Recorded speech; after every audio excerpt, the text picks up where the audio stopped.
Dr. Lisa Carter pressed her face against the cold window of the research ship UES Discovery. Outside in the darkness of space, she could see the alien ship approaching. It looked like a giant crystal floating through the stars, glowing with soft blue and purple lights. After 3 years of traveling through space, humanity was finally meeting another intelligent species. "They're beautiful," she whispered to herself. The Zephyrian ship was unlike anything humans had ever built. It seemed to be made of living crystal that pulsed with energy. Captain Jake Morrison walked up behind her.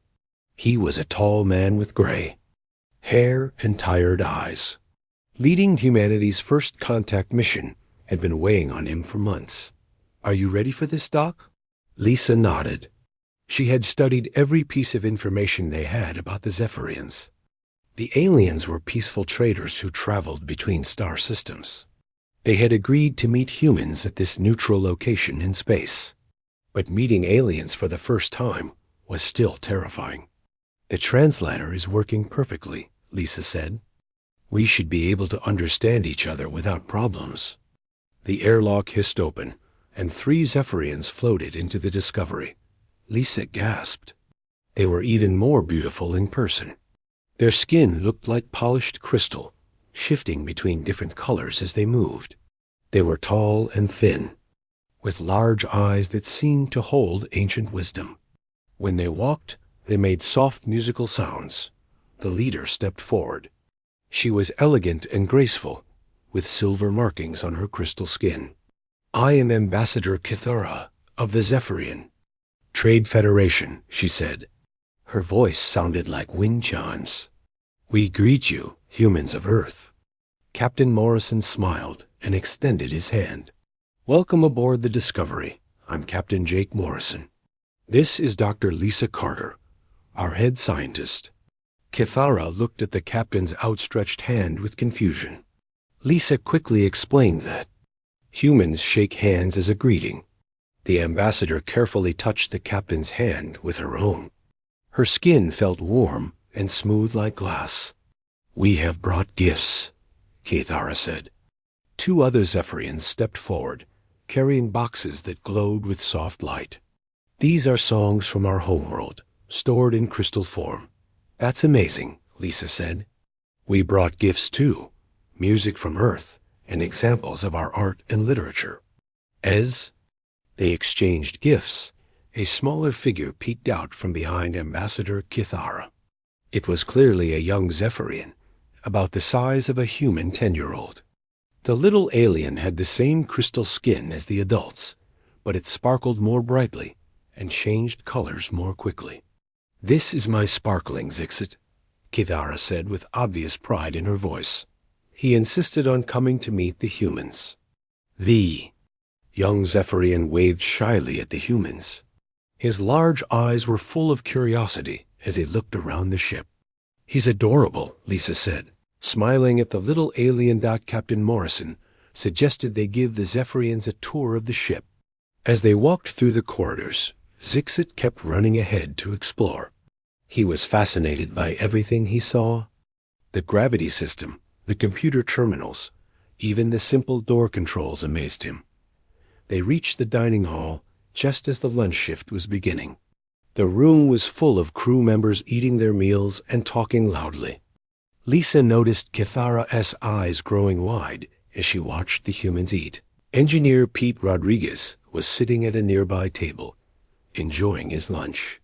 He had a plate of chicken nuggets and was dipping them in sauce before popping them in his mouth. To human eyes, it was a perfectly normal meal. But Lisa saw Kithara's expression change to one of horror. The translator was working, but it was struggling with the concept of chicken nuggets. The alien ambassador heard the words translated as small creature pieces and young animal parts. "What are they consuming?" Kithara asked, her voice trembling. "Oh, that's just chicken," Lisa said casually.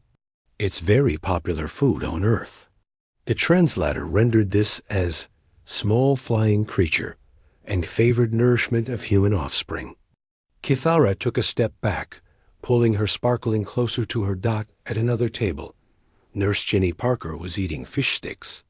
The translator called them small swimming creature segments. Nearby, Lieutenant Ray Brooks was enjoying a bowl of alphabet soup, which the translator described as letter-shaped food bits in liquid.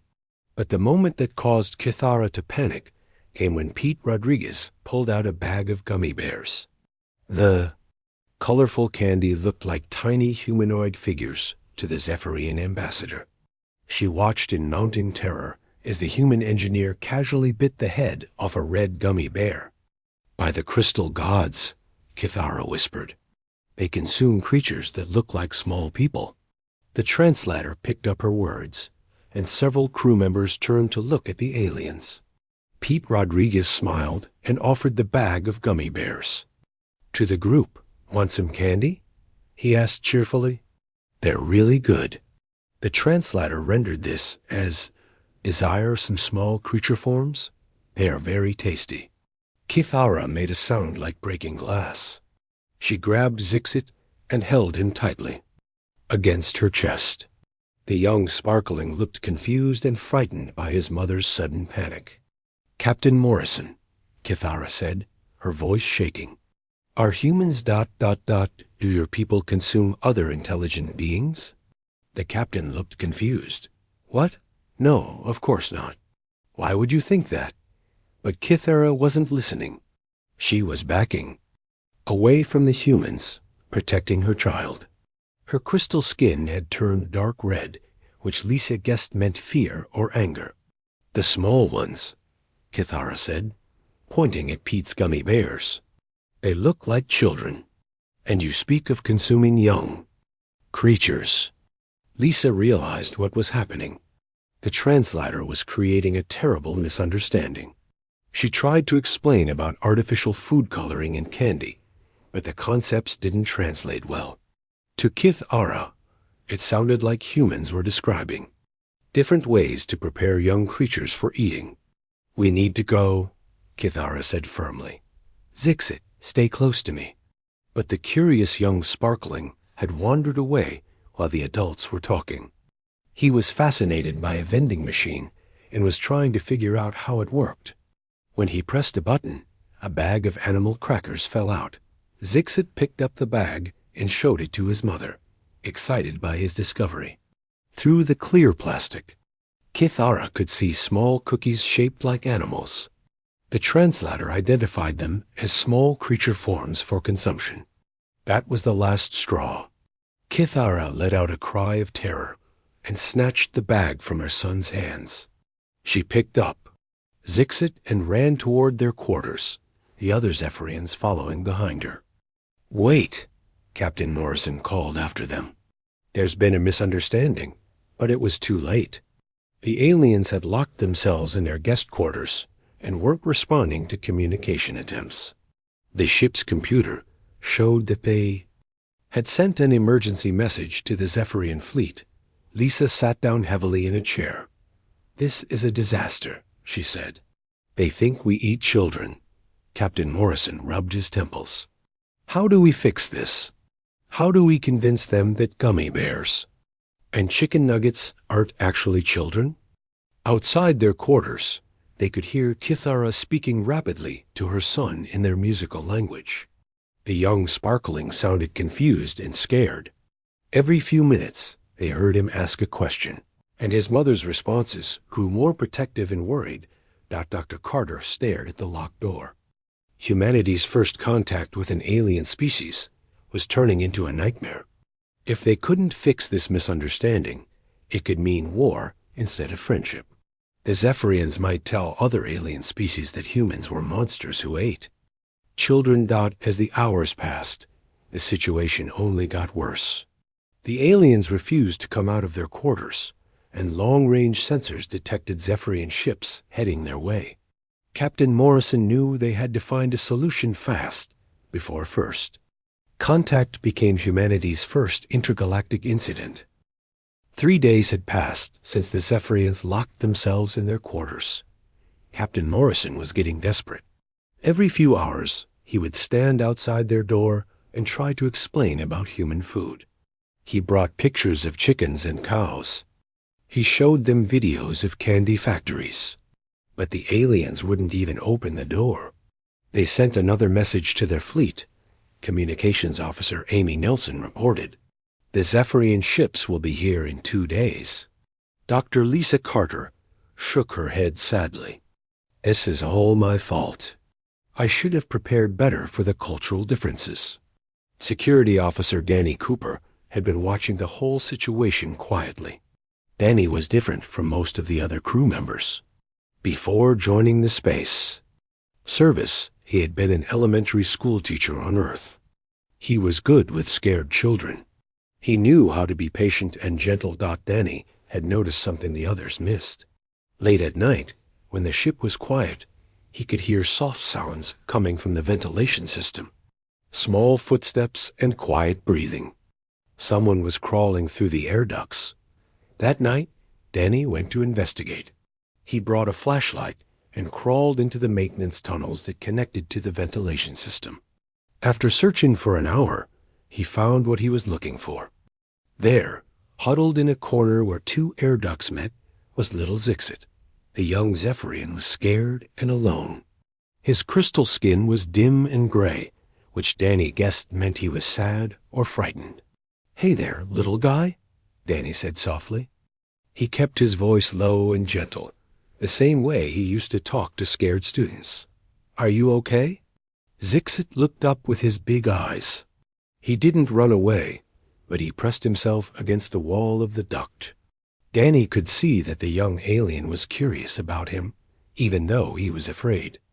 Danny slowly backed away from the air duct opening.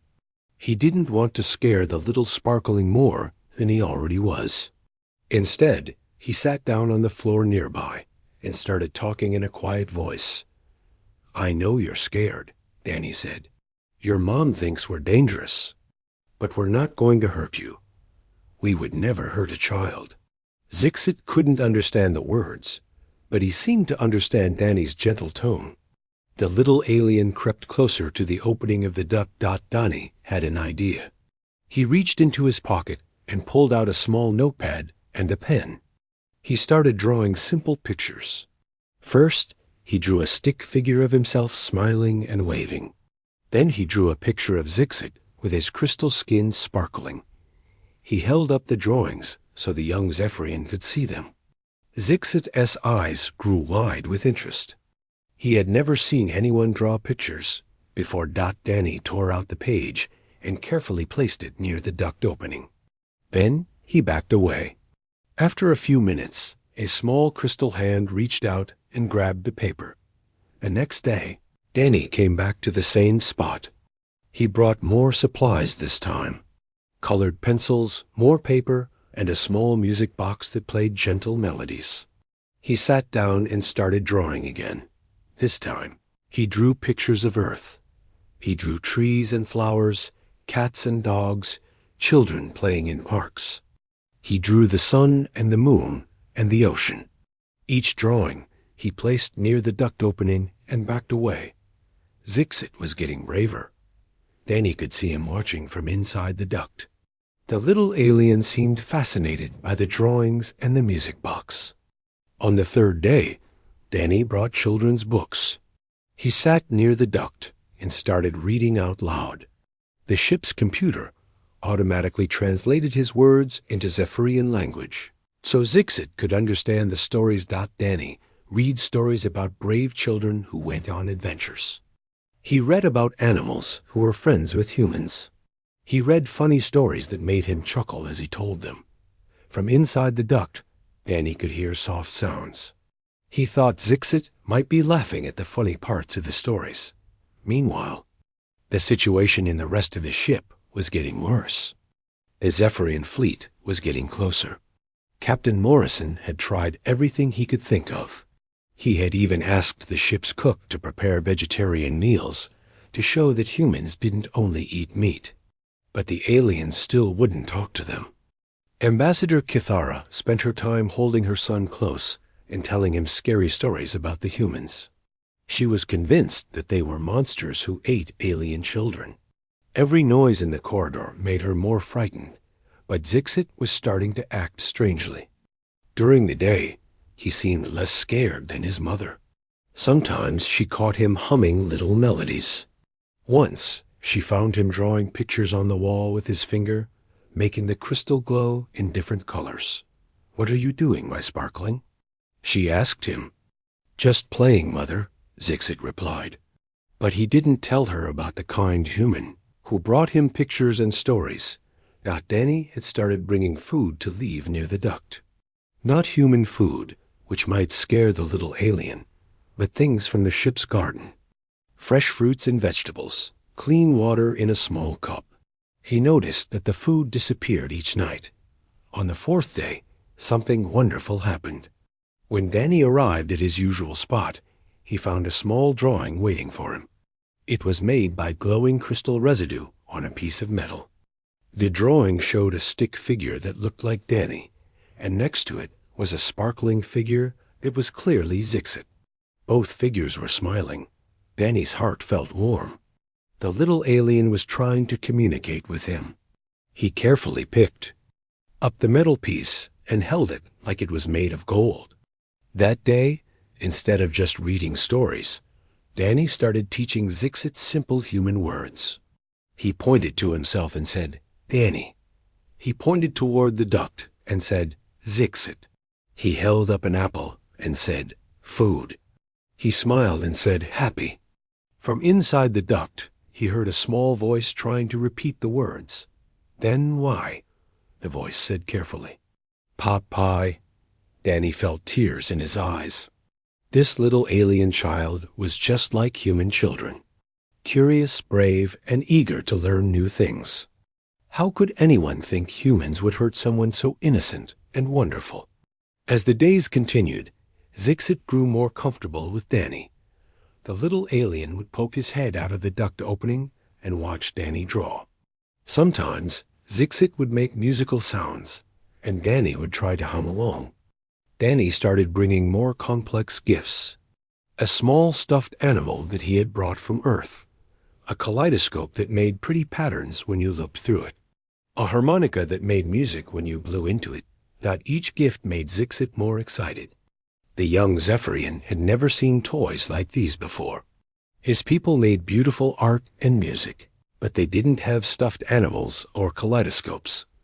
But Danny's favorite moments were when Zixit would try to sing human songs. The little alien had a beautiful voice that sounded like crystal bells ringing. When he sang, "Twinkle, Twinkle, Little Star," it was the most amazing thing Danny had ever heard. One evening, as Danny was getting ready to leave, he heard a small voice from the duct. "Danny stay?" Zixit asked in careful English. Danny's heart broke a little. The little alien didn't want to be alone. "I have to go to sleep, buddy," Danny said gently, "but I'll come back tomorrow." "I promise." "Promise?" Zixit repeated the new word. "Promise," Danny said firmly. "I will always come back for you." As Danny walked back to his quarters that night, he made a decision. No matter what happened with the diplomatic situation, he was going to protect this little alien child. Zixit had become important to him. Like the students he used to teach back on Earth, the Zephyrian fleet would arrive tomorrow, and Danny didn't know what would happen then. But he knew one thing for certain. He wouldn't let anyone hurt Zixit, even if it meant standing up to an entire alien fleet. The next morning, Danny woke up early and rushed to his usual spot near the ventilation system. He was excited to see Zixit again and continue their friendship. But when he got there, something was wrong. He could hear crying sounds coming from inside the air ducts. Not the musical sounds that Zephyrians usually made, but painful, scared crying. Danny's heart started beating fast. "Zixit?" he called softly. "Are you okay, buddy?" The crying got louder. Danny grabbed his flashlight and crawled into the ventilation system. He followed the sounds through the narrow metal tunnels until he found the little alien. Zixit was lying on his side, holding his left wing membrane. The thin, crystal-like wing was torn and bleeding a glowing blue liquid. The little sparkling must have tried to move through a tight space and caught his wing on a sharp piece of metal. "Oh no," Danny whispered. "You're hurt." Danny's training kicked in immediately. He had taken first aid courses when he became a security officer. But more importantly, his teacher instincts told him exactly what to do. He needed to keep the child calm and get him medical help. "It's okay, Zixit," Danny said in his gentlest voice. "I'm going to help you. You're going to be fine." Danny carefully reached out his hands. "Can I pick you up? I need to get you to the doctor." Zixit looked at Danny with his big, scared eyes. The little alien was in pain, but he trusted Danny. He nodded and reached out his small arms. Danny gently lifted Zixit, being very careful not to touch the injured wing. The little Zephyrian was lighter than he expected, and his crystal skin felt warm. Zixit wrapped his arms around Danny's neck and held on tight. "Good boy," Danny said softly. "I've got you. You're safe now." Danny crawled backward through the ventilation system, protecting Zixit from any more sharp edges. When they reached the opening, Danny stood up and started running toward the medical bay. "Dr. Carter," Danny called as he ran through the corridors. "Emergency. The sparkling is hurt." Several crew members turned to stare as Danny ran past, carrying the injured alien child. They had never seen one of the Zephyrians outside their locked quarters. Danny burst into the medical bay just as Dr. Carter was having her morning coffee. She dropped her cup when she saw Danny holding Zixit. "What happened?" she asked, immediately switching into doctor mode. "His wing is torn," Danny explained, gently laying Zixit on the medical table. "I found him in the ventilation system." Doctor Carter quickly examined the injury. The wing membrane was delicate, like tissue paper made of crystal. But the tear wasn't too deep, and she could fix it with the right treatment. "This is going to be okay," Dr. Carter told Danny. "But I need to clean the wound and seal it. He might be scared of the medical equipment." Danny nodded and sat down next to the medical table. He took Zixit's small hand in his own. "I'm right here, buddy. Dr. Carter is going to make your wing better." As Dr. Carter started working, Zixit began to whimper in pain. Danny knew he had to distract the little alien. He started singing softly, choosing a lullaby he used to sing to his students when they were upset. "Hush, little baby. Don't say a word. Danny's gonna buy you a mockingbird. ... Zixit's eyes focused on Danny's face. The little alien had never heard this song before, but Danny's gentle voice made him feel safer. Soon Zixit was humming along. In his musical Zephyrian way, Dr. Carter worked quickly and carefully. She cleaned the wound with special antiseptic that wouldn't hurt Zephyrian skin. Then she used a biogel that would help the wing membrane heal properly. "There," Dr. Carter said after 20 minutes. "All done. His wing should be completely healed in a few days." But Zixit was tired from the pain and the medicine. His crystal skin had turned a pale blue color, which Danny guessed meant he was sleepy. The little alien curled up on the medical table and closed his eyes. Danny looked around the medical bay. It was a cold, sterile room with bright lights and intimidating equipment. This wasn't a good place for a scared child to rest. "Can I move him somewhere more comfortable?" Danny asked Dr. Carter. "He should stay in the medical bay for observation," she replied. "But I suppose you could make it more comfortable for him." Danny had an idea. He went to his quarters and gathered up blankets, pillows, and some of his personal belongings. When he came back to the medical bay, he started building something special. Using chairs, blankets, and medical equipment, Danny created a cozy fort around Zixit's medical bed. He hung soft blankets from the ceiling to make walls. He brought in battery-powered lanterns that gave off warm, gentle light instead of the harsh medical bay lighting. Inside the blanket fort, Danny set up Zixit's favorite things. The drawings they had shared, the music box, the stuffed animal from Earth. He even brought a small speaker and played quiet, peaceful music. When Zixit woke up an hour later, he found himself in the most wonderful place he had ever seen. The blanket fort was like a magical cave filled with soft light and beautiful sounds. "Do you like it?" Danny asked, crawling into the fort to sit beside the little alien. Zixit's crystal skin started sparkling with happy colors. He reached out and touched the soft blankets with wonder. On his home planet, everything was made of crystal and metal. He had never felt anything so soft and warm. "Thank you, Danny," Zixit said in his careful English. "Very nice, very safe." Danny smiled and patted the little alien's head gently. "You're welcome, buddy. This is your safe place. Nothing can hurt.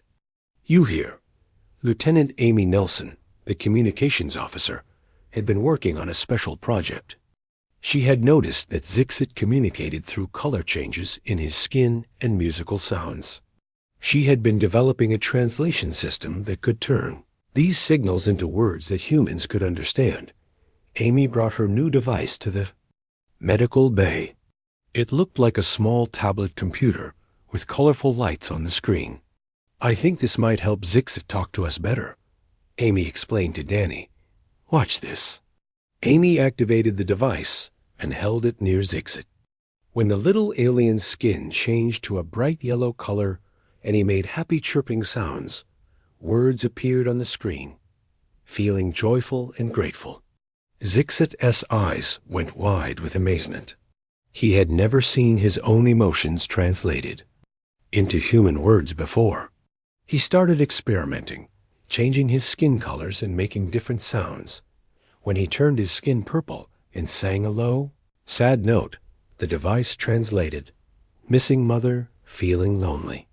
When he turned bright blue and made excited clicking sounds, it said, "Want to play, feeling curious." Danny was fascinated. "This is incredible, Amy.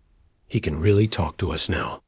For the next few hours, Danny and Zixit used the translation device to have real conversations. Danny learned that Zixit loved to explore and discover new things. The little alien was fascinated by human culture and wanted to learn everything about Earth. Zixit told Danny about his home planet, where cities were made of living crystal that sang in the wind. He described the other sparklings he played with, and how they would race through crystal caves and swim in pools of liquid light. But then Zixit's skin turned dark gray, and the device translated, "Mother is very scared. She thinks humans are dangerous. She won't listen when I try to tell her about Danny." Danny felt sad. He realized that while he and Zixit had become friends, Ambassador Kithara still thought humans were monsters. She was probably terrified that her son was missing. "We need to tell your mother that you're safe," Danny said. "She must be very worried about you." Just then, the medical bay doors burst open. Ambassador Kithara ran in, followed by the other Zephyrians and Captain Morrison. She had crystal tears running down her face, and her skin was flashing red with panic. "Zixit!" she cried out in her musical language. "My precious sparkling." But when she saw her son sitting in the blanket fort with Danny, she stopped short. Zixit looked happy and safe. His wing was properly bandaged, and he was holding Danny's hand while looking at the translation device. Kithara's expression changed from panic to confusion. This wasn't what she had expected to find. She had thought the humans would be doing terrible things to her child. Instead, the human Danny was clearly taking care of Zixit like he was precious. "Mother," Zixit called out happily. His skin turned bright gold with joy. "Look what Danny made for me. It's a safe place." Through the translation device, Kithara could understand her son's words. She could see that he was not afraid of the human. In fact, Zixit seemed to love Danny very much. Danny stood up slowly, keeping his hands visible so Kithara wouldn't think he was threatening. "Ambassador," he said gently, "your son is going to be fine. He hurt his wing, but Dr. Carter fixed it. He's been very brave." Kithara looked at Danny with new eyes. This human had rescued her child and cared for him like he was family. She could see the love and protection in Danny's eyes when he looked at Zixit, for the first time since arriving. On the human ship, Ambassador Kithara began to wonder if she had been wrong about these strange aliens. Ambassador Kithara stood in the doorway of the medical bay, staring at her son. Zixit was sitting happily in Danny's blanket fort, his injured wing properly bandaged. The little sparkling was showing Danny how to make his crystal skin change colors, and both of them were laughing together. This was not what she had expected to find. For days, she had imagined the worst possible things happening to her child. She thought the humans had captured him to hurt him. But instead, she found him safe, happy, and clearly loved by this strange human. "Mother, come see." Zixit called. Out in Zephyrian. Danny made me a safe place, and Amy made a talking machine. Kithara slowly walked closer to the blanket fort. Danny noticed her hesitation and gently moved away to give her space with her son. He could see that she was still, scared but also confused. "It's okay," Danny said softly. "You can sit with him. He's been asking for you." Zixit reached out his small arms toward his mother. Kithara carefully crawled into the blanket fort and hugged her son close. She checked his bandaged wing and looked him over to make sure he wasn't hurt anywhere else. "Are you all right, my precious sparkling?" she asked in their musical language. "I'm fine, Mother," Zixit replied. "Danny took care of me. He carried me here when I was hurt, and Dr. Carter made my wing better. Then Danny built this wonderful safe place just for me." Kithara looked around the blanket fort.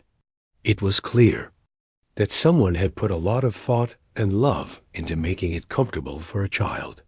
The soft lighting, the gentle music, the carefully arranged pillows and toys. This wasn't something a monster would do. Danny sat quietly outside the fort, giving the mother and child time alone together. But Zixit kept looking at him and smiling. The little alien clearly wanted his mother to get to know his new friend. "Mother," Zixit said, "I want to show you something amazing." The little sparkling picked up Amy's translation device and activated it. When he made his skin turn bright, happy colors and sang a cheerful tune, words appeared on the screen. "Want to share human friendship with Mother," Kithara gasped. She had never seen technology that could translate their color language before. "How does this work?" she asked. Amy Nelson stepped forward carefully. "I studied recordings of Zephyrian communication," she explained. "I noticed that you express emotions through skin colors and musical tones. This device reads those signals and translates them into words we can understand." Kithara was amazed. These humans had taken the time to learn about Zephyrian culture and communication. They had worked to understand her people, not just expect them to adapt to human ways. "Would you like to see how humans take care of their young?" Danny asked. Gently, Zixit has been very curious about human children.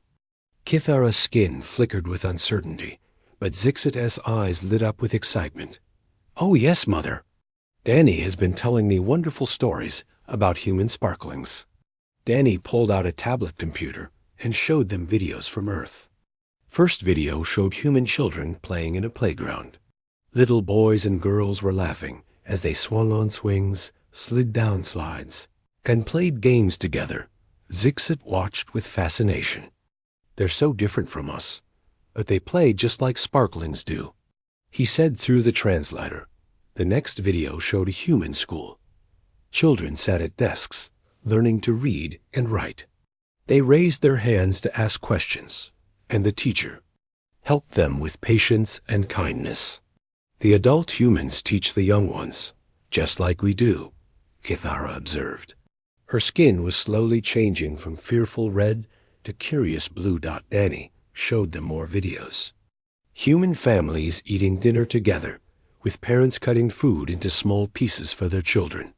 Kids getting tucked into bed at night, with parents reading them stories and singing lullabies. See, Mother? Zixit said excitedly. Human. Adults protect their young, just like you protect me. But Kithara was still confused about one thing. What about the food we saw them eating? The small creature forms? Danny realized this was his chance to finally explain the misunderstanding. He asked Amy to bring some actual food items to show them. She returned with a live chicken in a cage, some fresh vegetables, and a bag of gummy bears. This is a chicken, Danny explained, pointing to the bird. Chickens are not intelligent like us. They're more like living plants that move around. They don't think or feel the way we do. He showed them videos of chickens on earth farms. The birds pecked at the ground and made simple sounds, but they clearly weren't intelligent beings capable of complex thought. We only eat animals that aren't smart, Danny continued. We would never eat anything that could think or talk or have feelings like people do. Then he held up the bag of gummy bears. And these aren't real creatures at all. They're made from sugar and artificial colors. They're candy, sweet food that children enjoy. Danny opened the bag and showed them how the gummy bears were made. He pulled out his tablet and found a video of a candy factory where machines mixed sugar and coloring to create the little shapes. Zixit was fascinated. They look like tiny people, but they're just food made from plants? Exactly, Danny said. It's like, imagine if you made crystal sculptures that looked like sparklings, but they were just pretty shapes, not real beings. Kithara's understanding was growing. She could see that the translation errors had made innocent things sound terrifying. Chicken nuggets weren't pieces of intelligent creatures. They were food made from simple animals that weren't smart enough to suffer. We have similar foods on our world, she admitted. We eat crystal fruits that grow on trees and liquid nutrients from simple organisms that live in our seas. But when the translator said you ate young creatures and small beings, I thought, you meant ... You thought we ate intelligent children, Danny finished gently. I understand why that scared you. If someone told me that aliens were eating human kids, I'd be terrified too. Zixit was listening to this conversation with great interest. Through the translation device, he said, Mother, why were you so scared of the food givers? They're nice. People who take care of children. Kithara looked at her son in surprise. Food givers? That's what I call them, Zixit explained. Danny always brings me food and gifts in stories. All the humans do nice things for me. They're like the crystal singers back home who take care of all the sparklings in the community. Danny smiled. Food givers, I like that. Engineer Mary Johnson had been quietly watching from the doorway. She stepped forward with something in her hands. I made something for Zixit, she said shyly. She held out a small toy spaceship made from spare metal parts. It was painted in bright colors and had tiny lights that blinked on and off. It's a model of a Zephyrian ship, she explained. I studied the design of your vessel and tried to make it as accurate as possible. Zixit's skin burst into rainbow colors of joy.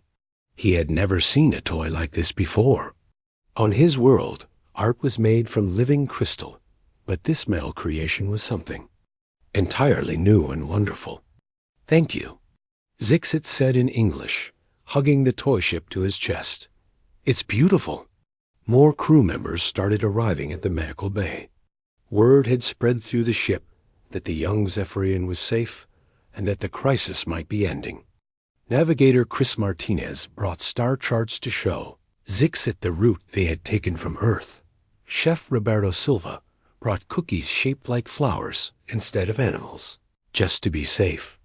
Each human who met Zixit treated him with kindness and respect.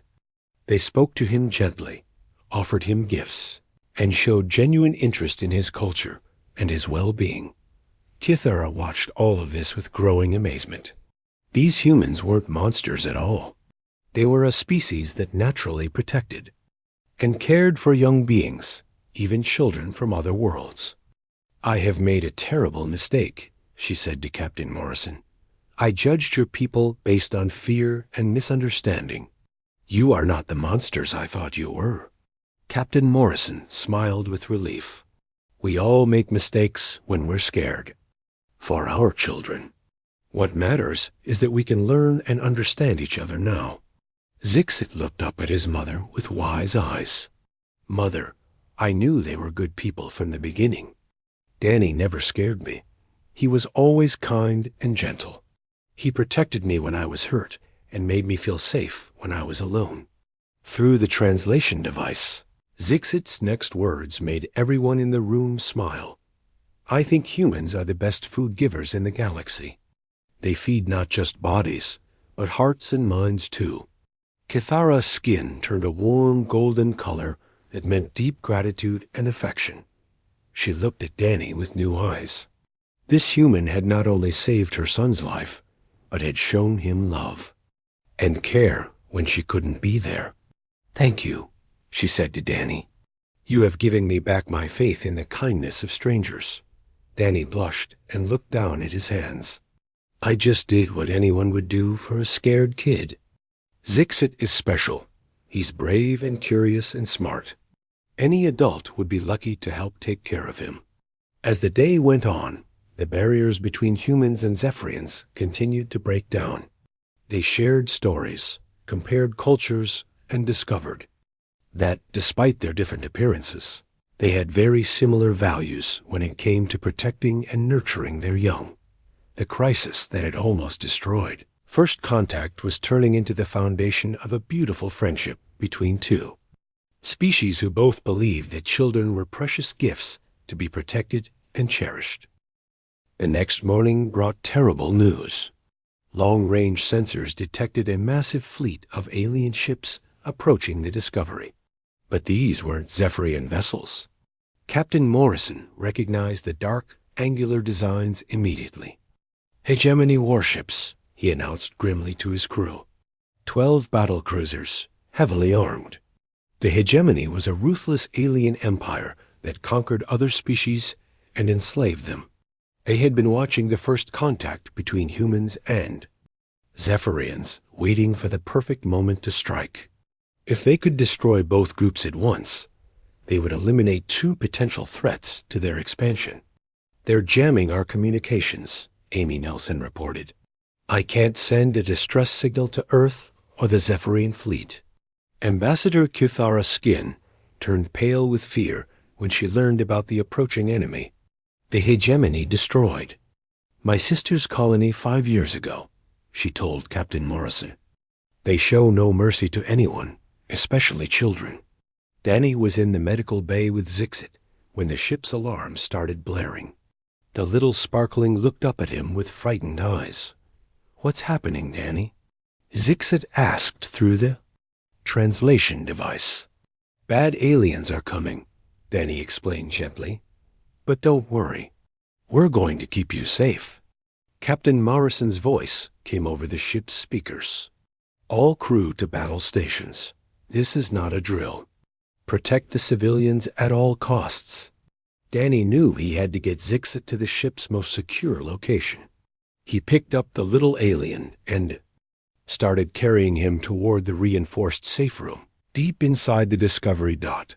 But the Hegemony ships attacked faster than anyone expected. The Discovery shook violently as enemy weapons struck the hull. Lights flickered and sparks flew from damaged control panels. The shield generators are failing. Engineer Pete Rodriguez shouted over the communication system Danny was running. Through the corridors with Zixit, when a massive explosion rocked the ship. A section of the ceiling collapsed, blocking the path to the safe room. Smoke filled the air, and emergency lights cast eerie red shadows on the walls. "This way," Danny called to the other evacuees. But as they turned down another corridor, They found their path blocked by fallen debris and electrical fires. Zixit clung tightly to Danny's neck. The little alien was scared, but he trusted Danny completely. "Are we going to be okay?" he asked, in a small voice. "I promise I'll keep you safe," Danny said firmly. "No matter what happens." They were trapped between the collapsed ceiling and the electrical fire. Danny looked around desperately for another escape route. Then he saw it, an emergency access hatch that led to the ship's lower levels. "Can you fit through small spaces?" Danny asked Zixit. The little sparkling nodded. His people were naturally flexible, and he had spent days crawling through the ventilation system. Danny opened the access hatch and helped Zixit climb inside. "Follow this tunnel," he instructed. "It will take you to the cargo bay. Hide there until someone comes to get you." But Zixit shook his head. "I want to stay with you, Danny." Another explosion shook the ship, and the corridor ceilings started to crack. Danny realized they were running out of time. "Listen to me, buddy," Danny said urgently. "I need you to be brave and go hide. Can you do that for me?" Zixit's crystal skin flickered with fear, but he nodded. "I'll be brave like you taught me." Danny watched as the little alien crawled into the access tunnel. But just as Zixit was about to disappear from sight, the damaged ceiling gave way completely. Without thinking, Danny threw himself over the tunnel opening. Tons of metal and debris crashed down on top of him, but his body protected Zixit from being crushed. Pain shot through Danny's back and legs as the heavy wreckage pinned him to the floor. "Danny!" Zixit cried out in terror. The little alien had seen everything happen. "Keep going," Danny gasped, even though he was badly hurt. "Get to safety." But Zixit wouldn't leave his friend. The brave little sparkling crawled back out of the tunnel and tried to lift the debris off Danny. Of course, he was far too small and weak to move the heavy metal beams. "Please, Danny." Zixit sobbed. "Get up. We have to go." Danny's vision was getting blurry from the pain, but he could see that Zixit was in danger. The electrical fires were spreading, and smoke was filling the corridor. He had to get the little alien to safety, even if he couldn't save himself. Using all his remaining strength, Danny pushed himself up on his arms. The metal debris shifted, creating just enough space for him to move. "Climb on my back," he told Zixit. "Hold on tight." The little sparkling wrapped his arms around Danny's neck. Then Danny began the most difficult journey of his life. He crawled through the smoke-filled corridors, dragging his injured legs behind him and carrying Zixit to safety. Every movement caused terrible pain, but Danny kept going. He thought about all the children he had taught back on Earth. He thought about Zixit's curiosity and innocence. No child should have to face monsters like the hegemony alone. They finally reached the cargo bay, where other survivors had gathered. Dr. Carter rushed over when she saw Danny's condition. "Danny," she exclaimed, "you're badly hurt." "Take care of Zixit," Danny whispered before he collapsed from exhaustion and pain. While Dr. Carter worked to treat Danny's injuries, the battle continued above them. Captain Morrison and his crew fought bravely against the hegemony ships, but they were badly outnumbered. Then, just when things looked hopeless, the Zephyrian fleet arrived. Ambassador Kithara had managed to send a message to her people before the communications were jammed. The beautiful crystal ships emerged from hyperspace and immediately joined the fight. The Zephyrians were peaceful traders, but they were also fierce protectors of their families. When they learned that the hegemony was threatening their children and their new human friends, they fought with incredible determination. Working together, the human and Zephyrian ships defeated the hegemony fleet. The enemy vessels either fled or were destroyed, and the immediate danger passed. In the cargo bay, Zixit sat beside Danny's medical bed, holding his friend's hand. The little alien's skin was dim with worry. "Is Danny going to be okay?" he asked. Dr. Carter. He's going to be fine, she assured him. He has some broken bones and bruises, but he'll heal completely. He's very lucky. He's not lucky, Zixit said seriously. He's brave. He saved me. When Danny woke up several hours later, the first thing he saw was Zixit's concerned face looking down at him. "Hey, buddy," Danny said weakly. "Are you okay?" Zixit's skin burst into happy colors. "Danny, you're awake." "I was so scared." Ambassador Kithara approached the medical bed with tears of crystal liquid running down her face. "Danny Cooper," she said formally, "you risked your life to protect my son. There are no words in any language to express my gratitude." "I just did what anyone would do," Danny replied. "Zixit is special. I couldn't let anything happen to him." Kithara's skin turned a deep ceremonial gold color. "In our culture, there is a sacred bond called the champion's oath. When someone proves themselves willing to die protecting a sparkling, they become that child's champion for life." She placed her crystal hand on Danny's forehead. "Danny Cooper, I name you champion of Zixit. You are now family to us, bound by honor and love. You will always have a place in our hearts and our home." Zixit clapped his hands with joy. "Does this mean Danny is like my second father?" "Something like that," Kithara smiled. "It means he will always be part of our family, and we will always be part of his." Captain Morrison arrived with wonderful news. "The Galactic Council has approved the Human Zephyrian Alliance," he announced, "and they've asked us to establish a permanent diplomatic station. Danny, they've specifically requested that you serve as the human ambassador to the Zephyrian homeworld." Danny looked at Zixit, who was practically glowing with excitement. "What do you think, buddy? Want to show me your crystal cities?" "Yes," Zixit said enthusiastically. "I'll teach you how to sing to the crystals, and you can teach other sparklings about Earth." Dr. Carter finished wrapping Danny's injured ribs. "You'll need a few weeks to heal before you can travel," she warned. "That's perfect," Danny said. "Zixit and I can plan our adventures while I recover." Over the following days, as Danny healed, crew members from both ships worked together to establish the new alliance. They shared technology, culture, and friendship. The misunderstanding that had almost caused a war had instead created one of the strongest bonds in galactic history. Zixit spent every day with Danny, learning English and teaching him basic Zephyrian.